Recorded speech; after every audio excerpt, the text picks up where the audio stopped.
At my 70th birthday dinner, my son leaned toward his wife and said, "It's her last one anyway, start listing the house." They clinked glasses while carving up my future. I finished my cake, went home, and disinherited them both. They drafted my ending. I rewrote the entire plot. Wait, before we go any further, I gotta ask, where are you watching from? Drop it in the comments and don't forget to subscribe. I heard it between bites of cake, my son's countdown to my death. The candlelight flickered across the polished silverware, casting warm, flattering shadows over the white linen tablecloth. Beverly sat at the head of the table in the corner booth of Calandra's, the Italian restaurant she'd loved since her 40s, when she first tasted their wild mushroom risotto and called it divine enough to survive heartbreak. She had. And she did. The waiter set down her plate with a smile. "Happy birthday, Ms. Ames." 70.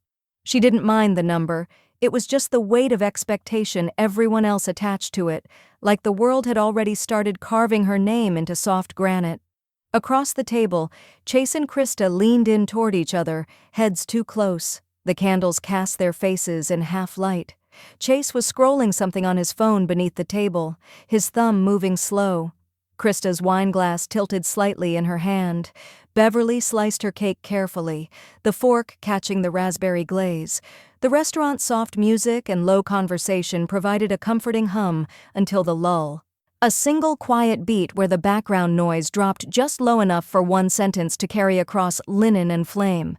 "It's her last one anyway. Start listing the house." It wasn't loud, wasn't meant for her, but she heard it, clear, unmistakable. The bite of cake on her tongue turned to cement. She didn't look up, didn't flinch. She placed the fork down with precision, eyes locked on the plate as if reading a secret message in the swirl of raspberry sauce. "Mom," Chase said, smiling at her suddenly, too suddenly. "You okay?" Beverly lifted her head and returned the smile. The one she'd worn for decades, polished, maternal, a smile that had once soothed tantrums and teacher calls and late-night failures. She raised her glass. Her voice was calm, almost amused. "To 70, she said. "And to clarity." Krista clinked her glass first. Chase followed, his eyes flicking back to his phone for a second before meeting hers again. No one noticed her face had gone still, that her fingers had curled slightly against the stem of the glass, that her eyes had stopped crinkling when she smiled. That night, the house was silent, except for the soft hum of the fridge and the ticking clock over the mantel. Beverly moved through her home in slippered steps. Every room dim, familiar, unchanged. The Afghan on the couch, the lamp with the tilt in the shade, the framed photo of Chase on his high school graduation day, his gown wrinkled, his smile crooked with caffeine and ambition. She stood in front of it for a long moment. Then, without a word, she turned toward the hallway and opened the linen closet. Behind the stacked towels, she reached for the back panel and pressed it inward. Click. A false wall, built years ago, revealed a small fireproof safe. She crouched slowly, knees popping just a bit, and turned the dial with patient hands. The numbers clicked in her memory like an old combination that had never truly left her. Inside, the contents were exactly where she'd left them. The envelope was thick, cream-colored, labeled in her own handwriting. "Last Will and Testament, Beverly Ames." She pulled it out with care and placed it on the hallway table. The paper felt heavier now, not because of age, but because she finally understood the weight of what it contained, and who it had favored. Her son's name was etched on nearly every page, every asset, every clause, every assumption that love guaranteed loyalty. She touched the edge of the document and exhaled, slowly, deliberately, like someone preparing to wipe a slate clean not out of spite, but survival. Her reflection in the hallway mirror stared back, silver-haired, eyes lined with age and restraint. But behind them, something sharper had awakened. They thought they could list her future while she was still seated at the table. Let them try. She picked up the will, turned toward the kitchen, and flicked on the light. Tomorrow she would call her attorney, but tonight she would reread every page they hoped she'd never question. That night, Beverly unlocks her fireproof safe and pulls out her original will. "They thought they'd buried me. I wasn't even cold." Morning light broke across the hardwood floor of Beverly's bedroom, cutting across the rug like judgment. She hadn't slept. Not really. She had lain in bed watching the shadows shift across the ceiling, the will sitting on the nightstand like a witness. By 6:14 a.m., she was at the dining table with the document spread in front of her, a cup of coffee untouched at her elbow. Her reading glasses sat low on her nose as she moved page by page, line by line, through every carefully constructed betrayal. It was all there, everything to chase. The house, the accounts, the car, even her great-grandmother's engagement ring, something she hadn't worn in years but still kept in a velvet pouch in the back of her jewelry box. Not a single clause required him to earn any of it, just the assumption that he'd care. Her phone buzzed once, then again, a soft cascade of alerts. Beverly turned it over and unlocked it. The first message was from a neighbor, a photo of her front yard, taken from the curb, angled just right to showcase the porch swing and garden beds. The second was a screen capture of Krista's latest Instagram story. It showed the same photo. Big things coming, open concept goals, yes transformation Tuesday, yes real estate life. Beverly set the phone down and let her hands fold in her lap. Her heart didn't race, her breath didn't quicken. Instead, she felt something colder, a sharpened clarity, the kind that only comes when grief stops pretending to be shock. She stood, walked to the kitchen drawer, and pulled out a sticky note. Wrote 3 words in capital letters. Change of air. Then below it, underlined, urgent. She dialed Alan's number, the attorney who had helped her draft her estate plan 5 years ago. It went to voicemail. She didn't wait for the beep. Alan, it's Beverly Ames. I need to change my will. Chase is no longer my heir. It's urgent. Call me. She ended the call, folded the sticky note into her wallet, and walked to the hallway closet. The folder containing her key documents, property title, birth certificate, insurance, and that damn velvet pouch, was moved from the safe to a canvas tote bag. She added her passport for good measure. Then she locked the safe and left the house without breakfast. At First Ridge Bank, she rented a private safety deposit box. She didn't use her usual branch. She picked one farther from home, where no one knew her by name or asked how her son was doing. She placed every document inside and signed the rental log with a steady hand. When she returned home, she sat at the kitchen island, opened her laptop, and searched her address. There it was. A new real estate listing listed as coming soon. It didn't name her directly, but everything else was familiar. The listing named her ZIP code, described the white-columned porch, the magnolia tree she'd planted after her mother died, even mentioned sunroom potential. Beverly clicked print. The printer hummed to life as if it too had waited too long to speak. She took the pages and placed them inside a manila folder labeled in black marker. Premature gravesite. That night, she didn't bother cooking. She made toast, poured a glass of red wine, and sat on the couch flipping through the printed listing. Every bullet point felt like a bullet wound. Aging owner with minimal upkeep required. Minimal upkeep. She had repainted every damn wall in this house with her own hands, laid the tile in the kitchen herself when Chase was 10 and still called her Mama. The phone rang. She set the paper down slowly and reached for it. Alan. She answered. Beverly, he said without greeting, we need to meet as soon as possible. I reviewed your old documents. There are loopholes. She didn't ask what kind. She just said, tomorrow morning. My house. You bring the pen, I'll bring the fire. Alan calls back. We need to meet. Your current documents have loopholes. They thought I was fragile. I was just dormant. Alan arrived just after 9, his tie already loosened, laptop bag slung over one shoulder like he hadn't slept either. Beverly met him at the door in pressed slacks and a button-up blouse, steel gray, no jewelry. She looked exactly how she felt, unbreakable and tired of pretending otherwise. They sat in the dining room, the old will laid out between them like a map that now pointed nowhere she intended to go. Alan flipped through the pages, marking them silently with small yellow tabs. This version, he said finally, leaves you vulnerable if anything happens before a formal change. Hospitalization, for example, or if he pressures you while you're unwell. Beverly didn't blink. So you're saying a will only works once I'm gone, but Chase is making moves like I already am. Alan nodded grimly. We need to go further. A living trust. Irrevocable.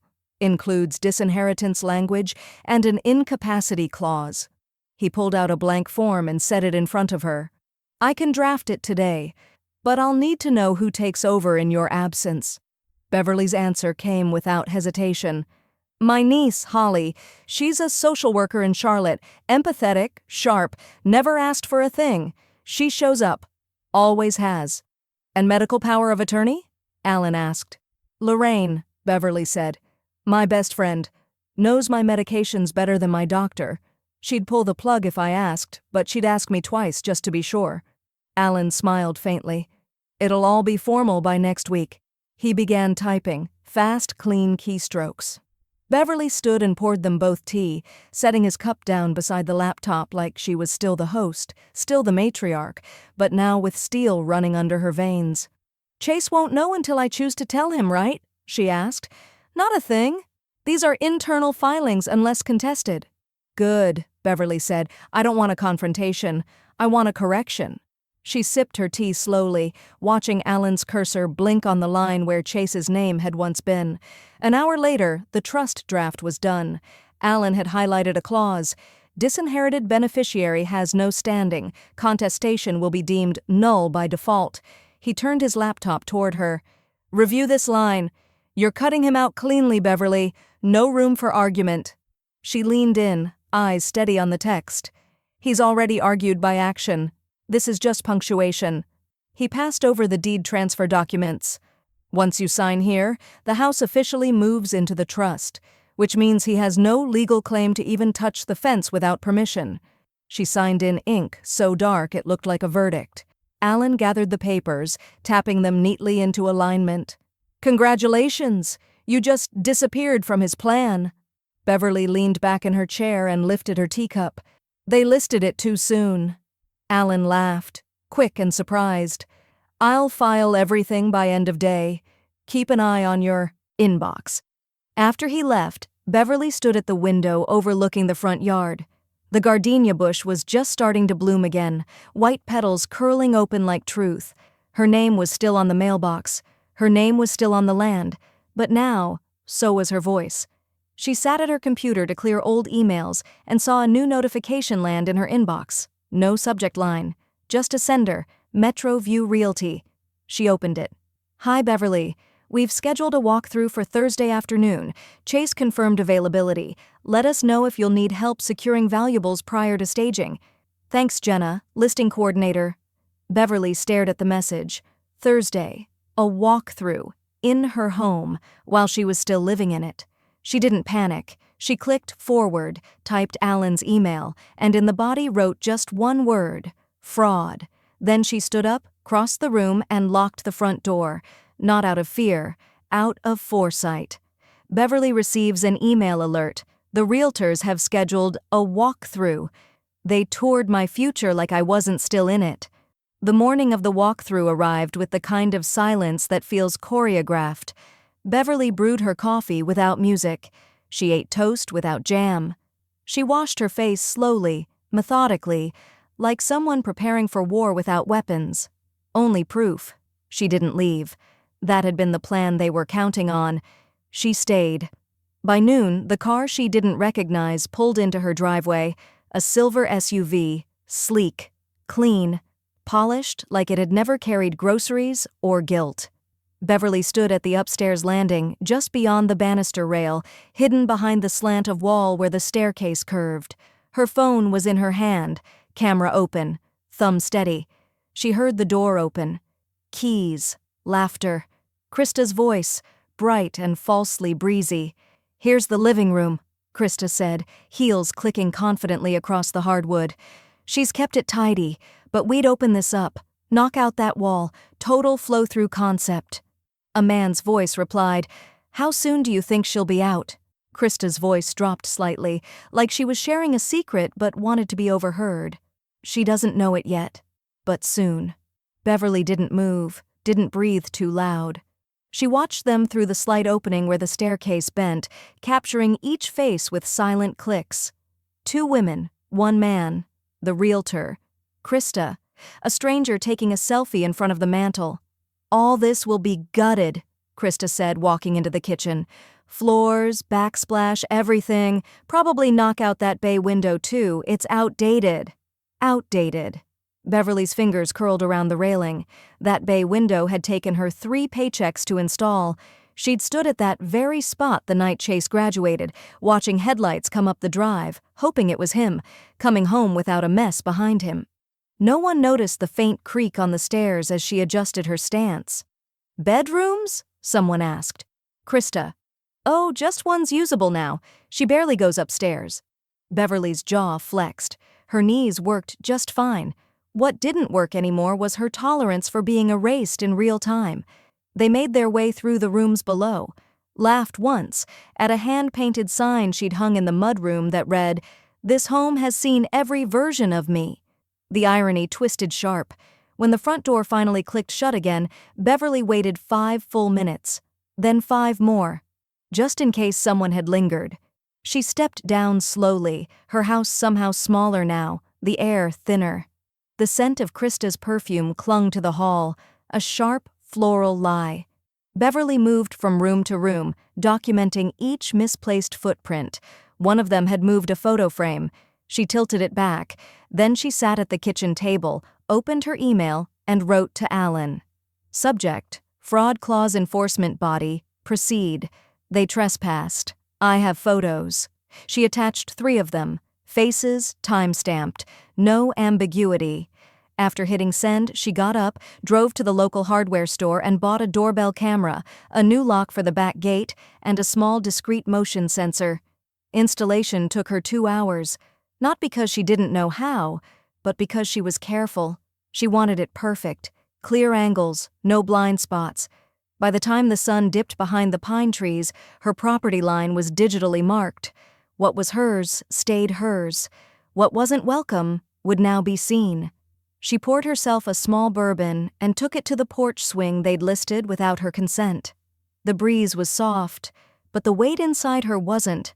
This was still her home. They had walked through it like it was already someone else's, like she was just the dust they'd clean off the baseboards before painting. As the last of the light bled out behind the trees, Beverly stood to go inside, and saw it. A small white rectangle slipped just beneath the door. No envelope. She bent slowly, picked it up. It was a business card. On the front, Ed Morley Contracting, Demo, Remodel, Open Concept Specialists. On the back, available to begin as soon as possible. Her fingers tightened around it. They were prepping for her funeral, and hadn't even checked her pulse. Beverly finds a contractor's card slipped under her door. They scheduled demolition. I scheduled deletion. By 8:15 the next morning, Beverly was in line at the county assessor's office, clipboard in hand, sweater zipped to the chin, a copy of the fake listing folded beneath her elbow like an unfiled criminal charge. The municipal building smelled like filtered coffee and floor wax. She waited calmly beneath flickering fluorescent lights, surrounded by men in reflective vests and women with briefcases, all going about their tasks with the bored urgency of routine. But Beverly wasn't here for routine. When her number was called, she stepped up to the desk and handed over the documents with the poise of someone surrendering evidence, not asking for help. "I'm filing a formal complaint," she said, voice steady. "There's an unauthorized real estate listing for my property. I am the sole trustee and I did not approve it." The woman behind the counter blinked, then looked down at the papers. "You're saying your property's being listed for sale without your consent?" "I'm saying it's being staged like I'm already in the ground." She signed 3 forms, initials in all the right places, and handed over a copy of her trust agreement. The stamped seal on the first page caught the clerk's attention. Her tone changed. "Let me get a supervisor." By noon, Alan had already sent cease and desist letters to Metroview Realty, the realtor listed in the walkthrough email, and to Chase directly. The letter to the agent included a copy of the trust, a highlighted clause on property ownership, and a warning. Any future listing, photography, access, or promotional material regarding Ms. Ames' home will be considered willful misrepresentation and subject to civil liability. Beverly watched Alan type it out during their video call. His typing, usually calm, came with clipped keystrokes today. They assumed the trust hadn't been finalized, he said. Most people your age don't get there in time. I wasn't most people yesterday, Beverly replied. I'm no one's delay today. The realtor responded within hours, as if trying to outrun the accusation. The email was short. Apologies if there's been a misunderstanding. We were under the impression your son had partial rights or had begun estate planning with you. We've paused all promotional activity until it's clarified. Beverly clicked reply. He had assumptions, not rights. She didn't add a signature. Let the silence after that line serve as her closing argument. She opened her insurance policy next. It had been years since she'd reviewed her emergency contacts. Chase's name was still listed for property access under the outdated label Trusted Contact for House Emergencies. She called her agent directly. Remove him, effective immediately. There was a long pause, then a cautious, May I ask why? You may, Beverly said, but you won't get an answer. She hung up before he could offer a courtesy chuckle or an apology that would only sour in her ears. By late afternoon, the sky had dimmed, and Beverly moved through her house with the sense of someone polishing armor. She dusted the edge of the mantel they'd planned to gut, watered the plants they'd called unnecessary clutter, lit a candle that burned rosemary and cedar, scents of resolve. She passed the front door twice before circling back to double-check the lock. Still hers, still standing. The phone buzzed on the counter, a text from Krista. We need to talk. It's getting serious. Beverly stared at the message, then tapped to expand the thread. No greeting, no apology, just urgency. As if she'd been the one who had overstepped, as if her survival was the inconvenience. She didn't reply. She simply saved the screenshot and forwarded it to Alan with a one-line note. This is how desperation speaks when entitlement runs out. Then she turned her phone face down, closed the blinds, and poured a glass of wine. They had tried to list her. Now she was erasing them, line by line, document by document, assumption by assumption. Krista texts, We need to talk. It's getting serious. They were worried about access. I was worried about air. The locksmith arrived just after breakfast. A quiet man in his 40s with a thermos of coffee and a belt full of metal solutions. Beverly met him at the front door with her hair pinned back and a list already printed.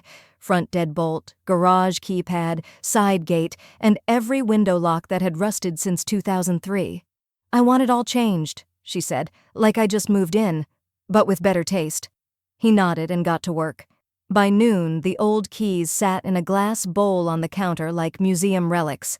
Beverly stood over them briefly, then carried the bowl out to the patio, dumped the keys into an old flower pot and filled it with dirt. Wouldn't open anything again. Not doors, not drawers, not her trust. Next came the driveway gate. She paid extra for a keypad model with motion sensors and remote override, the kind that didn't just protect a home, it declared it off limits. The technician showed her how to reset the code twice, and she memorized the pattern like it was her new birth date. That afternoon, she printed a new laminated sign and zip-tied it to the front gate. Private residence, entry by owner, permission only. Trespassing, police report. The message wasn't just for Chase and Krista, it was for her. A reminder that boundaries weren't accusations, they were oxygen. At 3:42 p.m., the silver SUV returned. Beverly was upstairs, sipping cold green tea and flipping through her journal when she heard the engine idle at the gate. A pause, then footsteps. Krista's heels, too thin for the gravel. The doorbell camera chimed. Beverly stood, walked slowly to the downstairs console, and tapped the intercom. Krista's face filled the monitor. Flushed, impatient, expression tilted somewhere between practiced concern and poorly disguised rage. I'm just here to check in, she said to the camera. Can we talk, Beverly? This is all getting out of hand. Beverly pressed the button. You don't live here, not legally, not morally. Krista blinked, then leaned closer to the lens like she could intimidate her way through glass. "This isn't what Chase meant." Beverly didn't respond. Krista slapped the gate with her palm. "You're being dramatic." Beverly tapped another button. This one was labeled Record. She didn't say a word. Just let the camera capture Krista pacing, yelling, pointing at the house like it owed her something. 5 minutes later, the SUV backed out and disappeared down the road. Beverly saved the video file to a new folder on her desktop. She titled it, Threat Archive 1. That evening, she cooked herself dinner, grilled salmon, roasted potatoes, and a kale salad with lemon vinaigrette. She plated it neatly, set the table for one, lit a small beeswax candle. She didn't eat like she was in hiding. She ate like someone who'd reclaimed her appetite. Just after 9, her laptop chimed. An email from Alan. Subject: Alert. Financial attempt logged. Beverly, fraud team just flagged an attempt to access your secondary savings account, one you closed last spring but hadn't formally marked dormant. Login attempt from an IP registered to Chase's work address. We've looped in the fraud investigation unit. You'll be contacted directly for a statement. Stay vigilant. This confirms escalation. Alan Beverly read the email twice.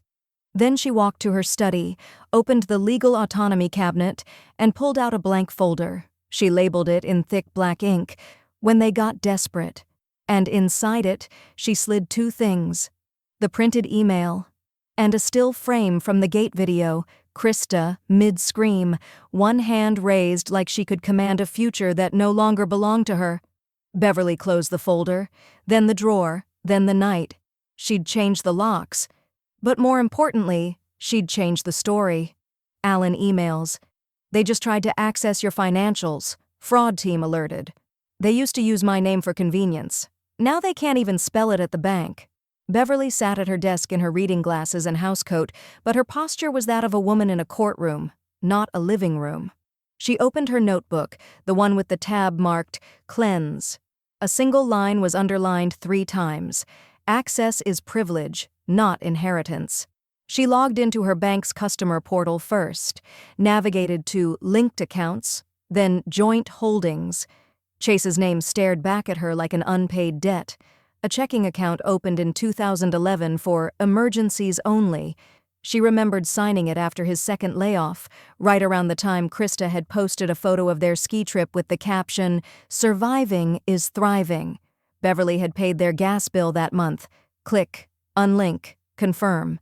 Next, a dormant savings account she hadn't touched since 2020.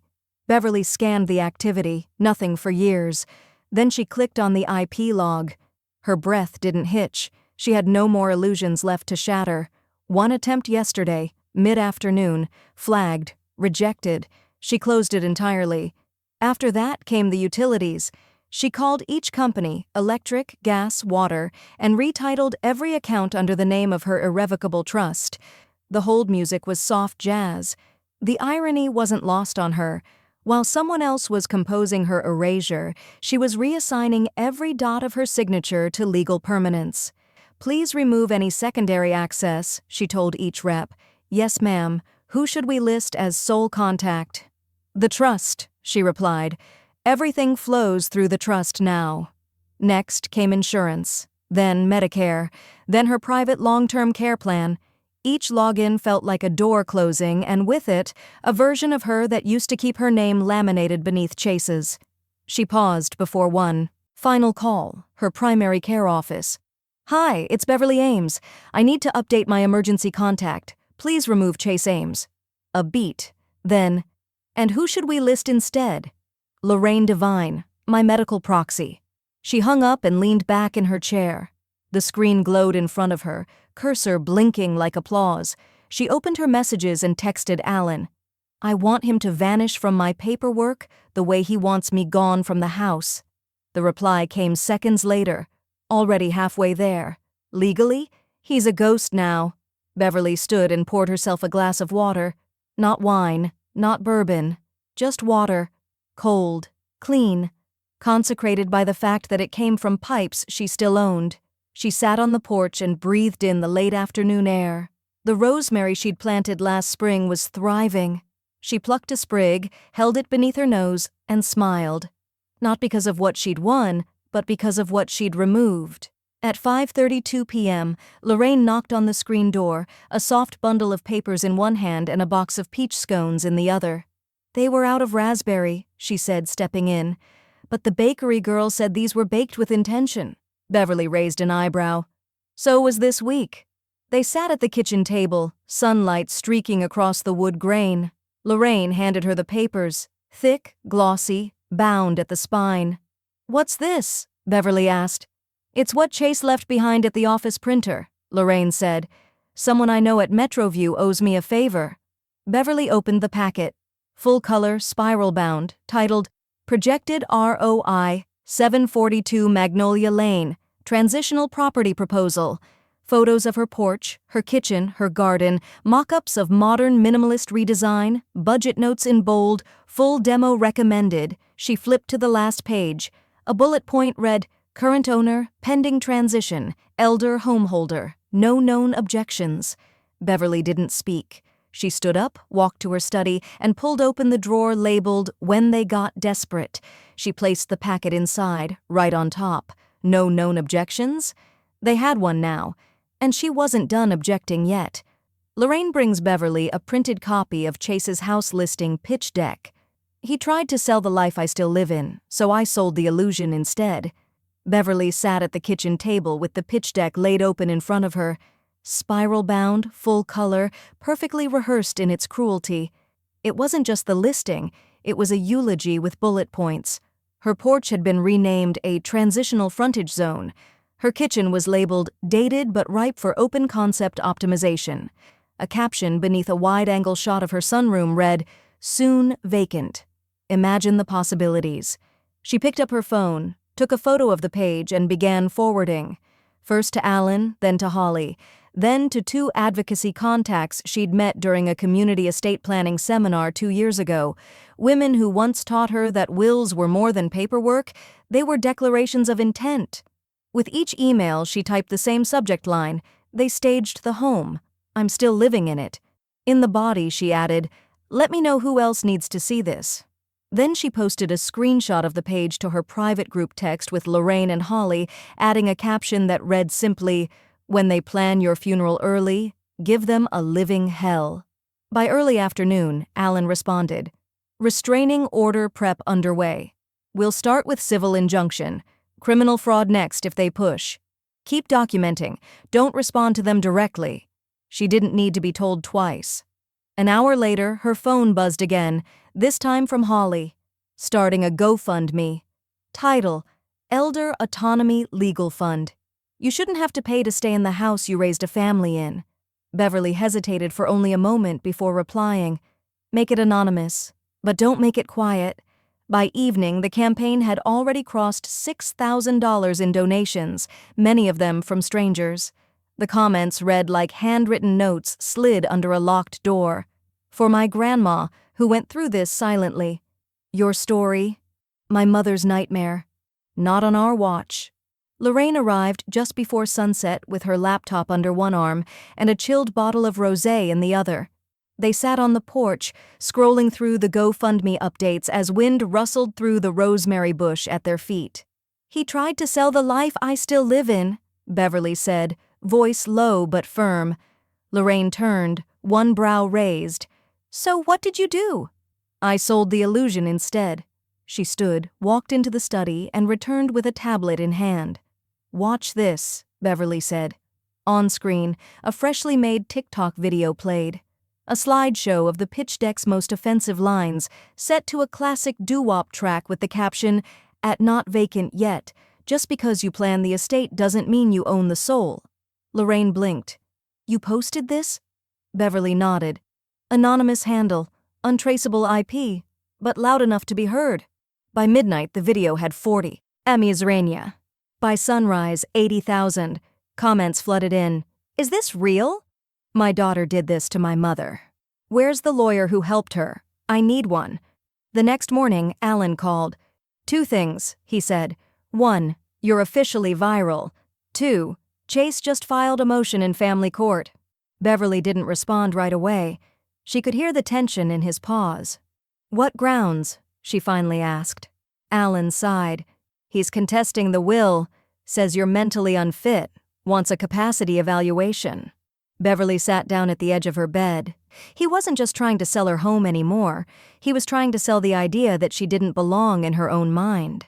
She reached for her notebook, opened a new page.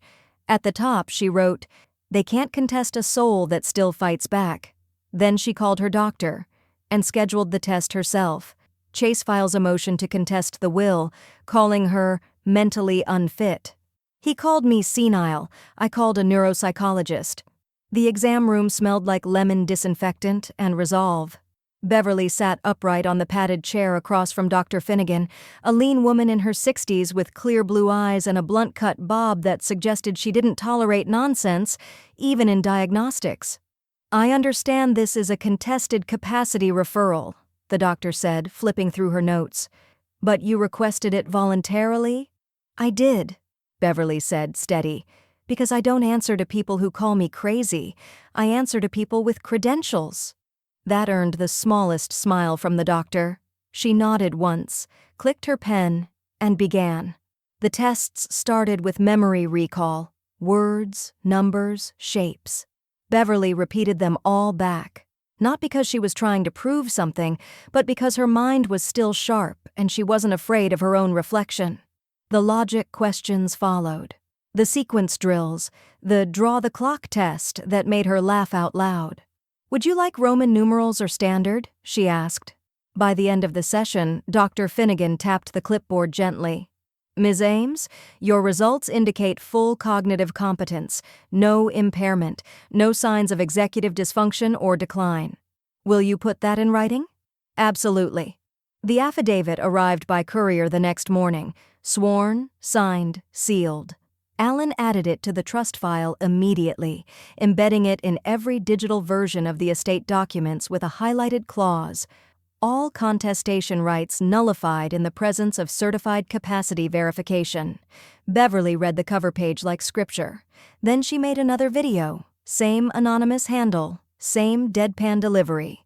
This time, the caption read, "When your son calls you crazy, so you fax your brain scan." She held up the sealed affidavit, raised an eyebrow, hit upload.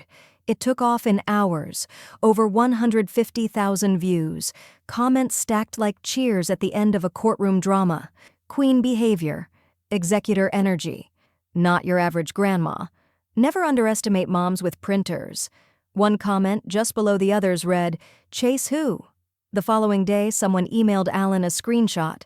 Chase's LinkedIn profile was deactivated, his Instagram gone, Twitter wiped. Rumor had it his HR team had seen the video. Words like elder exploitation and fiduciary ethics had been murmured in hallways. Beverly didn't ask Alan to confirm. She didn't need the details. Sometimes silence made the loudest statement. She didn't post again for 2 weeks. Let the storm calm. Let the story simmer. She spent those days pruning her garden, reorganizing her kitchen drawers, and baking a batch of honey biscuits she mailed to Lorraine with a note. Still sane, still salty.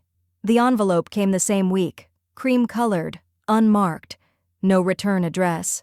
She didn't recognize the handwriting, but the curves looked familiar. Cautious. She opened it at the kitchen table. Typed. No salutation. No signature. "I didn't know it would go this far. I thought he just needed space. I was wrong. I'm sorry, for my part in all of it, for assuming you'd just fade. You didn't. You rose." Beverly folded the paper slowly. She could hear the apology, but it was wrapped in hesitation, not ownership. Krista. It was her language. Formal, careful, designed to avoid direct confession. Beverly slipped the letter into a folder labeled Damage Control, Not Regret. Then she pulled out her planner and circled the date of her next doctor's appointment in ink. Not because she feared her memory would fail, but because some things deserved to be remembered clearly. Beverly receives a formal apology letter from Krista. It said, "Sorry," but not, "I was wrong." Beverly placed the letter back in its envelope and tucked it into the folder labeled Damage Control, Not Regret. The words inside had been smooth, polished, and empty. No salutation. No signature. A message shaped like an apology, but written in the language of self-preservation. She didn't need Krista's closure. She needed her boundaries respected. That afternoon, she called Alan. "No direct communication," she said flatly, "from Krista or Chase. Any future messages go through you." "Copy that," Alan replied. "Want me to respond to her letter officially?" "Yes. 3 lines only." She dictated, "Communication from either party must proceed through legal counsel. Any attempt to contact Ms. Ames directly will be considered a violation of this request. No further discussion is warranted." Alan didn't ask for edits. The response went out that evening. At sunset, Beverly stepped onto her porch with her tablet in hand. She hadn't posted in days, not out of fear, just out of timing. Let the audience breathe, let the truth marinate. She opened the app and started typing. Not vacant yet, final update. Estate locked, house secure, name cleared. No signatures needed when the silence already speaks volumes. She posted it with a photo of her front door, the camera light gleaming faintly. A new doormat that read, "Occupied and aware." The video climbed slowly. The comment section quieted. Not because interest had faded, but because resolution doesn't always roar. Sometimes it lands like soft thunder. 2 days later, the court issued the formal order. Chase was barred from the premises. Any attempted visitation without legal notice would be considered trespassing. A copy was mailed to him, one to Krista, one to Alan, and one laminated and taped discreetly to the inside of Beverly's kitchen cabinet. She didn't smile when she read it. She simply nodded. One more lock turned. With the storm settling, Beverly sent out 2 invitations, handwritten on thick cardstock. One to Holly, one to Lorraine. Dinner, Thursday, 6 o'clock. No agenda, just presents. When they arrived, Beverly had already set the table. Rosemary roast chicken, scalloped potatoes, and a bottle of Chardonnay chilled just below room temperature, exactly the way Lorraine liked it. They laughed that night. Not nervously, not bitterly, but freely. Holly brought up her high school graduation, the time Beverly ironed her gown after it had been forgotten in a trunk for 3 months. "You saved the day," Holly said. "I saved the hem," Beverly corrected. "The day saved itself." They toasted with real glasses, no plastic. The candles burned low. And when the cake came out, vanilla, simple frosting, it held 7 thin candles and one name piped across the top. Beverly. Just Beverly. No mom, no happy birthday, Grandma. No titles tied to roles that had collapsed under pressure. When the flame flickered out and applause faded, Beverly felt something shift. Not like closure, but like breathing had finally become natural again. After dinner, as Lorraine helped with the dishes and Holly boxed leftovers, there was a knock at the door. It wasn't loud, just 3 taps. Beverly opened it to find her next-door neighbor, Amy, standing with a grocery bag and a hesitant smile. "Sorry to interrupt," Amy said. "This was in my mailbox. I think they meant to leave it here." She handed over a half-page flyer, printed in grayscale. Beverly unfolded it slowly. At the top, bold font, "Off-market opportunity, prime private property, inquire within." Below it, a slightly blurred photo of her home, the magnolia tree in bloom, her porch, her window. The line at the bottom read, "For direct buyer interest, call or text, private party only." Amy frowned. "You didn't post this, did you?" Beverly stared at the flyer. Then at the house she'd already reclaimed. Her name had been cleared, but someone still thought she was for sale. A neighbor shows Beverly a flyer. "Off-market opportunity, private property, inquire within." They circled me like vultures. I flew first. The flyer sat on Beverly's kitchen counter like a note slipped under the door of a locked tomb, desperate, anonymous, and unmistakably violating.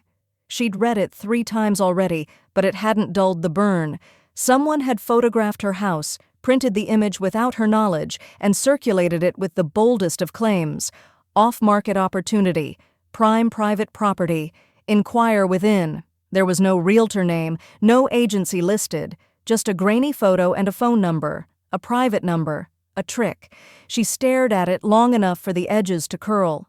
Then she reached for the landline phone she almost never used, pressed the digits slowly, and let it ring. A voice answered on the third tone, neutral, practiced, and just unfamiliar enough to be careful. "Hello?"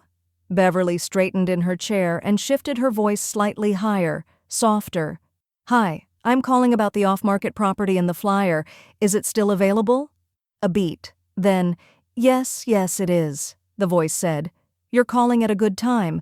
We've had some interest, but it's not publicly listed yet." She leaned forward, heart steady. "Could I speak to the owner?" The voice hesitated. Just a split second, but long enough. "Well, I represent the party," he said quickly. "They're, managing things quietly. Estate planning." That voice. Too careful. Too clipped. She knew it. Her son had always been a terrible liar. Even as a child, he stammered when caught. And now, in his 30s, hiding behind vague estate talk and a burner number, he was no better. She reached for her tablet, tapped record on the external audio app, and held the phone between them. "I see," she said calmly. "And the current occupant, what's her status?" "She's, moving. Soon. It's transitional. The family's handling it." Her blood ran still. Not hot, not cold, just still. "Well," Beverly said softly, "be sure to let her know that she called first." And then she hung up. She saved the recording, titled it voiceofestateliar.wav, and forwarded the file to Alan with the subject line, "Fraud." In his own voice, Alan's response came in less than 10 minutes. "Beverly, this changes everything. I'm filing formal charges. Fraud, elder manipulation, property misrepresentation. Stay by your phone. This is the final straw." Alan.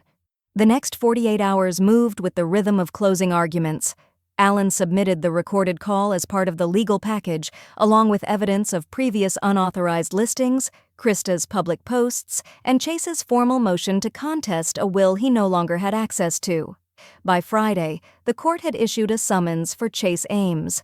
He was being investigated for attempted property fraud, intentional misrepresentation, and potential violations of state elder protection statutes.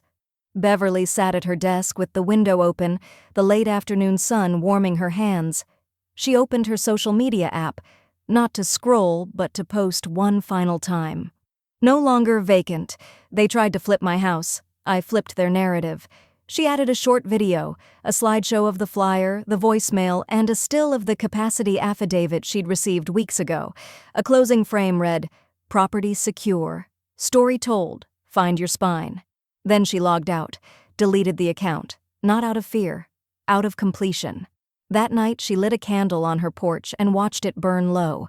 Lorraine texted, "Wine tomorrow. You earned a week's worth of toasts." She replied simply, "Make it red." The next morning, an envelope arrived via certified mail. Official. Sealed.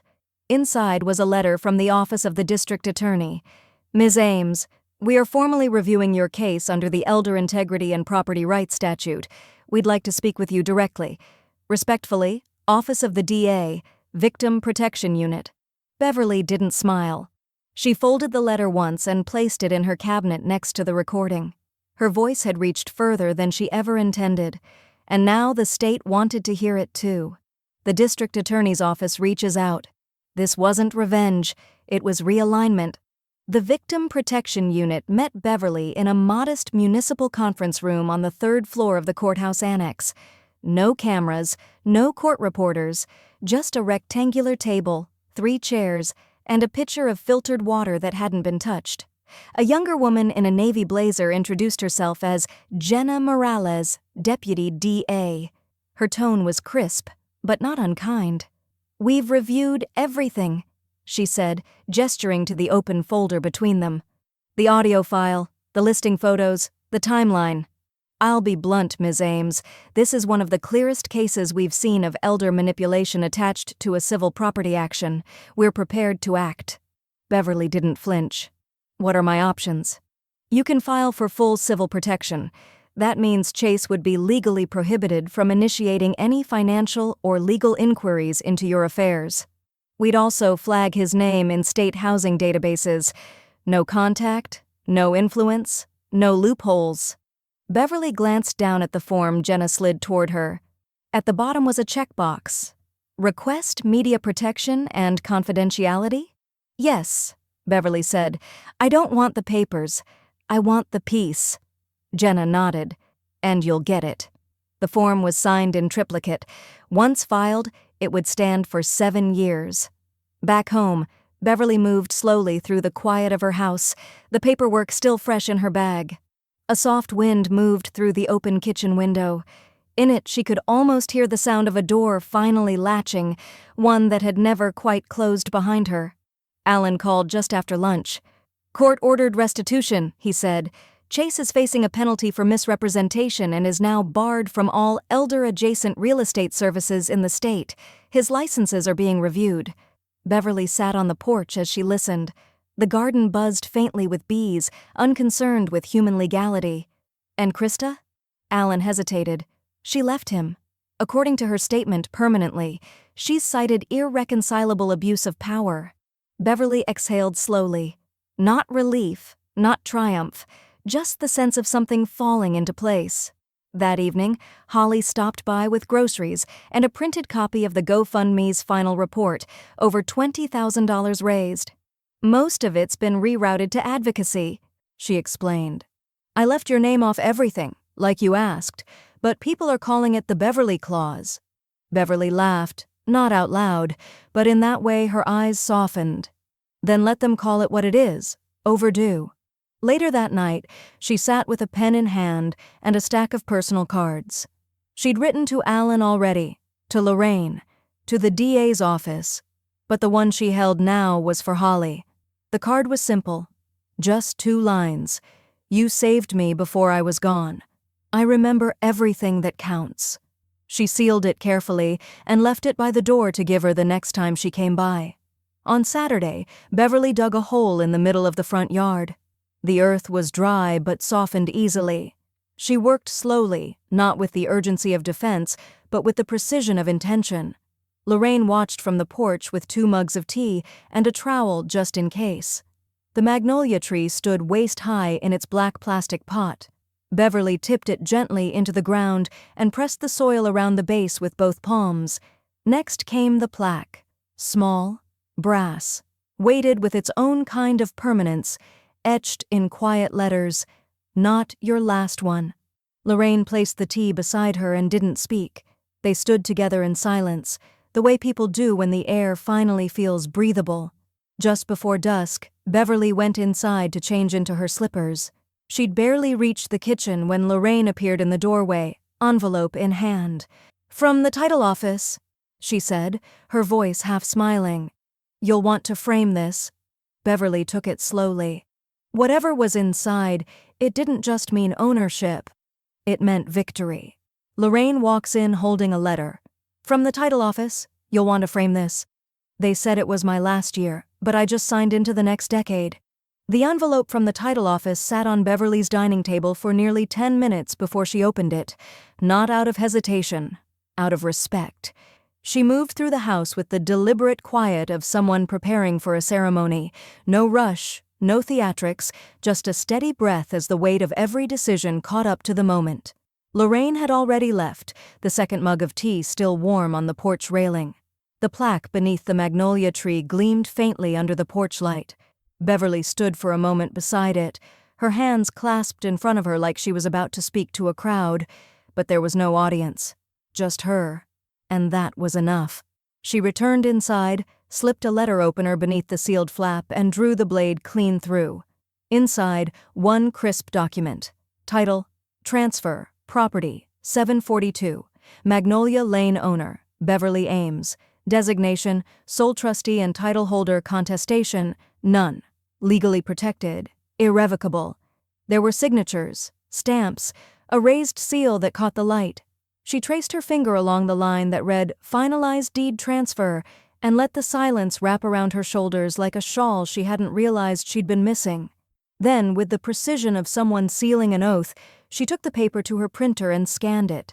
Attached it to an email with the subject line, the comeback document, sent it to Alan. No body text, he'd understand. After that, she logged into a print shop's website, uploaded the scan, and selected the thickest paper available. Gold embossed, triple matted. Rush delivery, she clicked. Frame it myself. She didn't need to. That night, Beverly moved through her home differently. Not like a tenant preserving her space, but like an architect finalizing a build. She adjusted the curtains, reorganized the drawers, removed 3 chipped mugs and replaced them with 2 new ones, matching, stone gray, perfect for steeped tea or bourbon over ice. Her house no longer held echoes of threats, only confirmations. The following Sunday, she hosted a brunch. Not a party, not an announcement, just a table under the shade of the magnolia with chairs for the women who had never once positioned themselves at the other end of her dignity. Lorraine brought blueberry scones and a bottle of champagne. Holly arrived with a wrapped gift and a smile that came from somewhere deeper than joy. It came from relief. They sat outside, passing plates and pouring drinks. Sunlight filtered through the branches overhead, and the breeze smelled faintly of rosemary and resilience. After the 3rd toast, Holly handed her the box. Inside was a photo album, cloth-bound, navy blue. On the cover, not the last, just the best. Beverly opened it slowly. First photo, her house just after the ruling, the porch swing, the garden, then one of her and Lorraine standing beside the magnolia, hands on their hips like women who'd just won a war they never planned to fight. Pages followed, images Holly had collected, scanned snapshots from family albums, moments Beverly had forgotten, reframed not through titles like Mom or Aunt, but through presence. You wrote us back into the story, Holly said softly. I just stopped. Writing in pencil, Beverly replied. They laughed, clinked glasses. As the afternoon softened into golden light, they cleared plates, folded napkins, and watered the tree. The plaque shone a little brighter in the sun. Just as Beverly turned toward the house, a knock came from the side gate. She walked to it slowly, the metal latch cool beneath her palm. A young woman, barely 30, with sunburned shoulders and a nervous grip on a reusable water bottle, stood there, her eyes wide, her voice cautious. Hi, she said. Sorry to bother you. I live down the block, just moved in. Beverly tilted her head slightly. The woman cleared her throat. I saw the plaque, and I heard about your story. What you did. She reached into her bag and pulled out a small notebook. Can you tell me how you protected your house? Beverly didn't answer right away, but she opened the gate and gestured to the porch. A young neighbor knocks. Can you tell me how you protected your house? They tried to sell my house. Now I teach women how to save theirs. The first meeting was small, 6 folding chairs in a sunroom that had once been discussed as prime for demolition. Now, it was sacred ground. A second life for a room that had survived every storm thrown its way, including the humankind. The young woman from the gate had come back. Her name was Dana. She worked part-time at the co-op and had nearly lost her grandmother's home to probate confusion. Beverly had listened to her story with the same quiet attention she once gave to every plea in her former life, as mother, as wife, as default fixer. The difference now? She wasn't there to fix. She was there to equip. She started with what she called the survival kit, a 3-ring binder, each spine labeled in navy Sharpie, You First. Inside were 5 tabs: basic deed knowledge, power of attorney and why it matters, when to say no and how, emergency contacts you actually chose, what a will can't do, but a trust. Each attendee also received a printout of vetted local attorneys who offered sliding-scale estate planning, and Beverly made one thing clear from the start. I'm not a lawyer, I'm a woman who had everything to lose and refused to hand it over. By the 3rd session, word had spread. The sunroom was too full, so she moved the group to the community center. Lorraine handled refreshments, coffee, lemon water, scones cut into manageable bites. Holly managed the logistics, printing extra packets and double-checking that everyone left with a copy. Each week had a theme. One was called Inheritance versus Intention. Another, Don't confuse blood with benefit. Beverly led with stories, not statistics.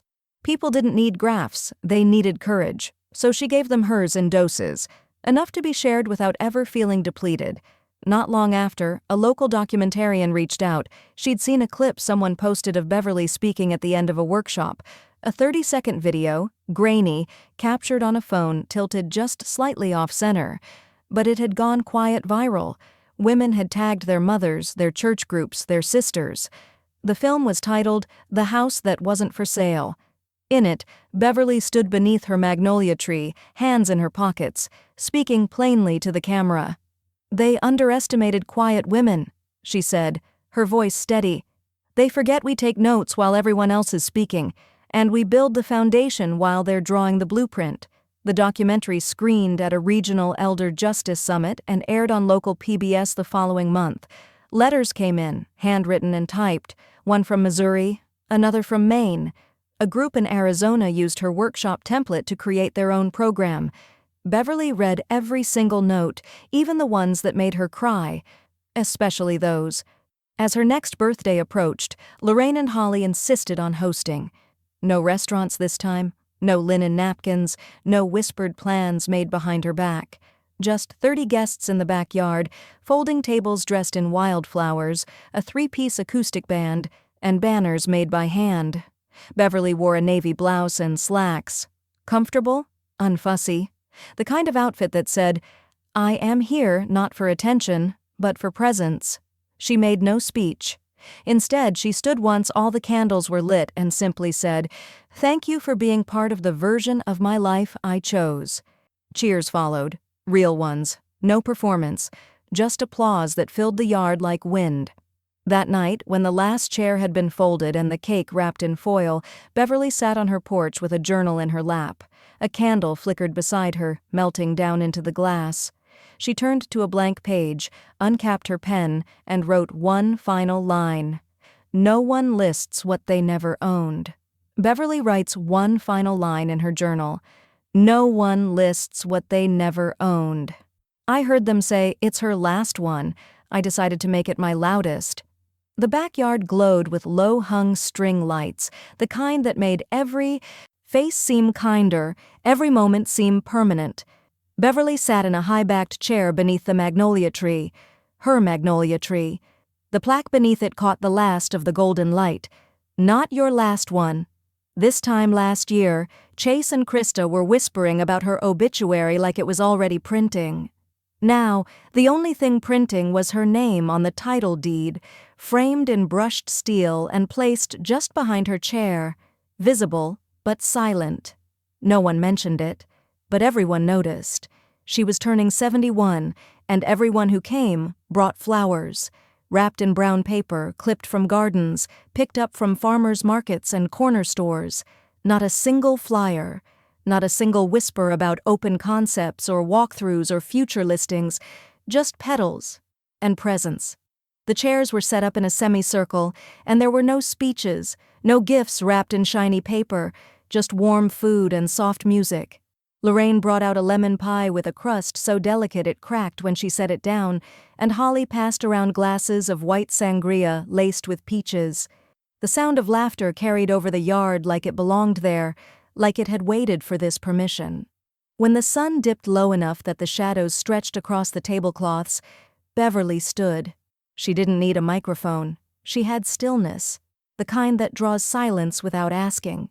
She reached into her bag and pulled out a folded sheet of parchment, aged, hand-lettered, clean. Her will. Not a courtroom copy, just the one she'd chosen to read aloud. "My name," she began, "is Beverly Ames. This is my estate directive. It is active, legal, and final." A few guests straightened slightly. Others just stilled. "I leave my personal effects to those who've earned them, not by bloodline, but by backbone. My journals go to Holly, my recipe box to Lorraine. My furniture and heirlooms may be divided by consent between those present today." She paused, looked around, then continued. "The house, 742 Magnolia Lane, will be transferred upon my death to Haven Gate, a nonprofit dedicated to protecting housing security for senior women. This land will never be sold for profit. It will become a sanctuary, a resource hub, or whatever they decide is most useful to those who've been told too many times that their stories are over." She folded the paper in half again. "And one final line, written in my own hand, signed in front of a notary, filed and witnessed. This home was never on the market. Neither was my worth.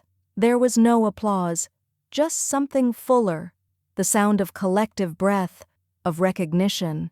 She sat down without another word. The evening moved gently after that. Someone put on a record player. Someone else handed her a second slice of pie. Dana, the young woman who'd once knocked nervously at her gate, helped Lorraine string new bulbs across the archway, just as the first ones began to dim. Later, Beverly walked to the edge of the porch and looked out across the yard, the land that had once been printed on a flyer without her consent, now full of people she'd hand-selected to stay. As dusk deepened into indigo, someone handed her a shawl, another a glass of water.